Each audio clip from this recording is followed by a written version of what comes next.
P1320 Ignition Control Module 4 X Reference Circuit. This code is related to the ignition system, specifically the signal between the ignition control module and the engine computer.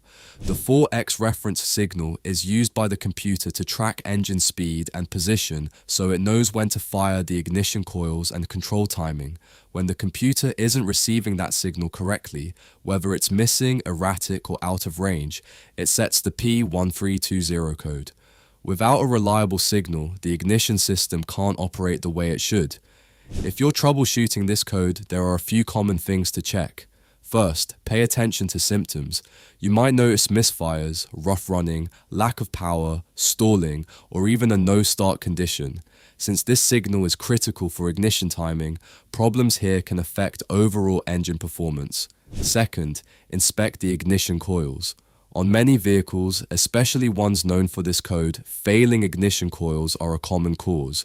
A weak or failing coil can interfere with the reference signal and trigger this code. Third, check the ignition control module if the vehicle uses a separate one. Some systems have the module built into the distributor or mounted externally. Heat and age can cause these modules to fail or behave intermittently. Fourth, inspect the wiring and connectors related to the ignition system. Look for damaged wires, loose connections, or corrosion. Pay close attention to grounds, since a poor ground can disrupt signal communication.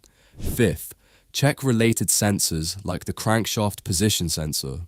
The ignition system relies on accurate engine position data, and if that signal is off, it can affect the reference signal and cause this code. Sixth, verify power and ground to the ignition components. If the coils or module aren't receiving proper voltage, they won't operate correctly.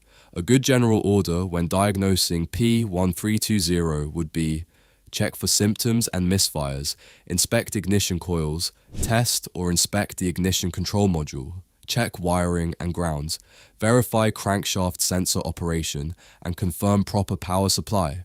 Most of the time, this code ends up being caused by failing ignition coils, a faulty ignition module, or wiring issues affecting the ignition signal. That's pretty much it for this one.